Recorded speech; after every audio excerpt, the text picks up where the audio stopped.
Rapinoe, right foots it over the bar.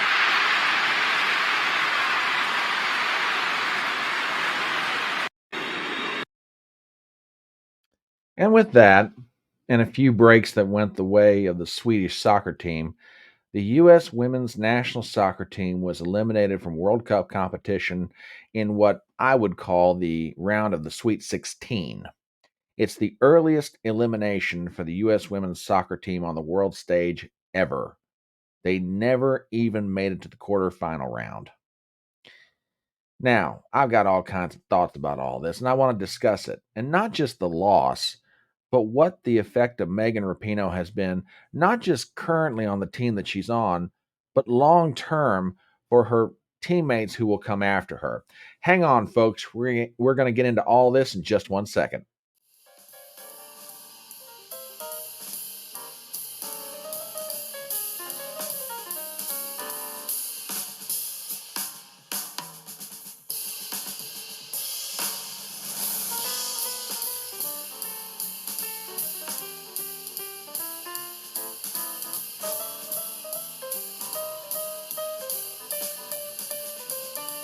My name is Brian Trippett. I am your front porch conservative. Step on up to my electronic front porch and let's talk.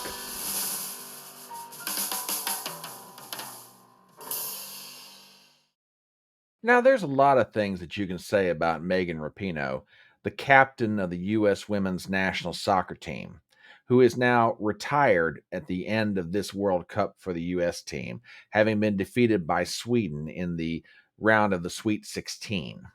Now, as I said, there's a lot about Rapinoe that you can comment on, both good and bad. And the good, there is no doubt that over the past 20 years, she is and has been one of the most talented players in her sport. The woman has competed internationally. She's competed here in the United States. She's been on 3 or 4 different U.S. Women's World Cup teams, a winner of 2 World Cups, a winner of a U.S. gold at the Olympics in 2012. She is charismatic. She is talented. She is a leader among her peers. On the other side of that coin, she is as political as it gets an athlete can be in this day and age, copycatting Colin Kaepernick when she would take a knee for the national anthem, fighting for so called racial justice and so called equal pay for women in soccer. Now, I have no problem with the fact that Megan Rapinoe holds political beliefs. I believe everybody has the right to, regardless of profession. And furthermore, I have no problem with Megan Rapinoe exercising her right of free speech to advocate for the beliefs that she holds, in the same way I would hope that she has no problem with me advocating for the beliefs that I hold. Although I'm not so sure about Megan's commitment to my freedom of speech. But lay all that aside. I have no problem with her having beliefs and advocating for them. But I think Megan somewhere along the way forgot something very important. But we'll come back to that point in just a moment. To give you an idea of what Megan Rapinoe can be like as far as the advocacy for the beliefs that she holds, take a listen to a snippet from this interview that was done after the U.S. women's soccer team lost to Sweden in the round of the Sweet 16. Ladies and gentlemen, take a listen to the following, and I think you'll get an idea of what I'm talking about. I would not do a good job trying to list off all the ways that you've impacted this team over the years. There are too many. But when you reflect on the impact you've made on this team, is there a memory that stands out to you right now in this moment? Oh, I mean, probably equal pay chance after the final. And I think, they were saying equal pay, but could have been saying a lot of things. I think this team has always fought for so much more. And that's been the most rewarding part for me, of course, playing in World Cups and winning championships and doing all that. But, to know that we've used our really special talent to do something, that's really like changed the world forever. I think that means the most to me and, the players in this locker room here. they're just getting started. And, to all the players that I've played with, obviously, who know what it's like to be in the grind. That's the best part. We're going to miss you. Thank you, Megan, for everything. Thank you. Okay. Again, I have no problem whatsoever with her advocating for the positions that she holds. But even in her last moments as a player on the U.S. women's soccer team, she's got to use it to try to advocate either directly or by means of a backdoor comment for a position that she holds. She just can't be gracious in the moment and say, I'm thankful for all the opportunities I've been given to represent the United States on the world stage. I'm thankful for all the players I've played with, for the things we've accomplished, etc. Now, to be fair, there's a clip before that where she does give credit to, for those very things.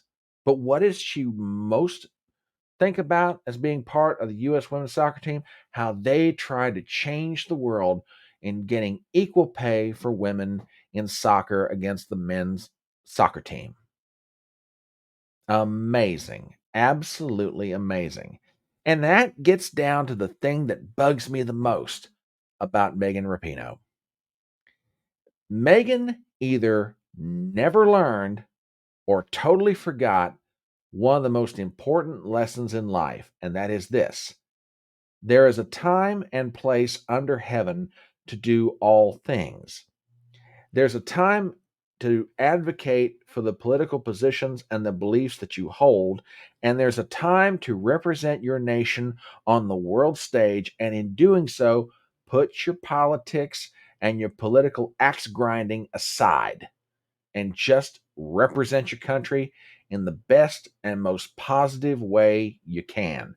But Megan never learned that lesson.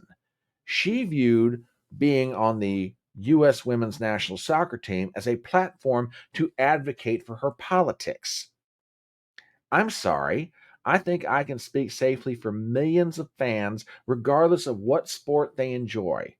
We don't go to baseball games or NBA basketball games or pro football games or whatever to have politics rammed down our throat. We go there to watch a sporting event. More particularly in this case, when we watch the women's soccer team play against Sweden or Japan or whatever nation it may happen to be, we're wanting to see these young women representing the United States in the best way possible, not just in their play on the field, but in their conduct in and out of the soccer stadium. Megan, on the other hand, simply used it as a means to try to move forward the positions that she holds. I'm sorry, Megan. You were wrong. You were wrong then. You were wrong now. You want to advocate for the things you believe in? Fine. Go ahead and do it. But please choose to do it on your own time and not the time of the United States people who are trying to support their team. Which goes to something else about Megan Rapinoe. And I think this is going to be her long-term legacy and the thing that she will be remembered for even more than her talent as a soccer player. Megan Rapinoe has managed to poison the well of goodwill that a significant portion of the American people would otherwise give freely to those athletes that represent this country on the world stage. Do you know how many people across this country were actually happy that the U.S. women's soccer team lost? You think I'm being hardcore about this? Oh, let me show you something, ladies and gentlemen. This is from the Megyn Kelly Show. Take a listen to her commentary after she found out that the U.S. women's soccer team lost to Sweden. This will just absolutely blow your mind. The U.S. women's national soccer team lost in the World Cup yesterday in the round of 16 against Sweden. The first time in the team's history that they are out before the quarterfinals. Longtime team leader and activist Megan Rapinoe was smiling and laughing to herself after missing the crucial penalty kick. It was overall just an embarrassing performance for this team from the start. They donned the uniforms of the United States of America, but they refused to honor anything we stand for. And therefore, I'm thrilled they lost. Good. I'm glad you went down. You don't support America. I don't support you. And I know I'm not alone. See what I mean? You all thought I was brutal about this. Man, I'm actually diplomatic compared to her reaction. And she's not alone. There have been all kinds of people in different places, be it on Twitter, in newspaper articles. Piers Morgan's piece in the New York Post is a perfect example of this, where he absolutely takes Megan Rapinoe over the coals for her political activism via athleticism and what all it means. There's going to be a lot of things that Megan Rapinoe will be remembered for. Some good. I have a feeling she's going to be remembered for a lot of things bad. But it's my hope that as the years go by, that the U.S. women's soccer team and other athletes in other sports choose to follow a different example other than Megan Rapinoe. What's the alternative? Let me give you an idea, and I think you'll begin to understand what I and thousands of others and millions of other fans in other sports want to see happen. Michael Jordan is known for many different things: star college athlete, superstar, and legendary NBA player. But Michael Jordan, a lot of people know, or maybe they don't, is also a supporter of Democrat politicians and advocates on occasion for Democrat positions.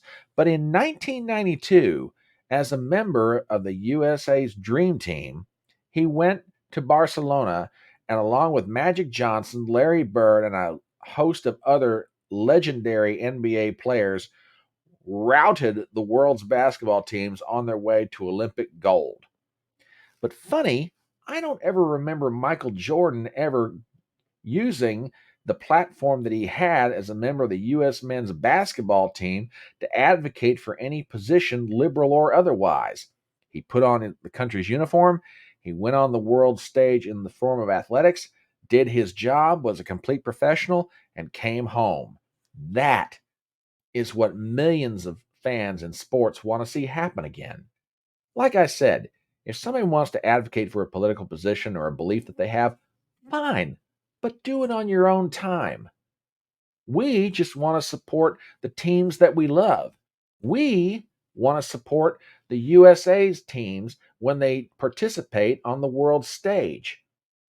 But it's getting harder and harder to do with people like Megan Rapinoe just absolutely poisoning the well. Like I said, I hope that the players that come up behind Megan Rapinoe choose a different and better example of how to conduct themselves on the world stage. But that's what I think about it. What do you think? As we start to wrap up this video, please do me some favors as always. Number one, if you're not a subscriber to this channel, please do so. Number two, please leave a comment below. You wouldn't believe how something like that would help me out. Number three, give me a thumbs up. Number four, hit the bell for notifications. And number five, please share the video around. I'm a one-man band. I'll take all the help I can get. My name is Brian Trippett. I am your Front Porch Conservative, and I'll see you next time.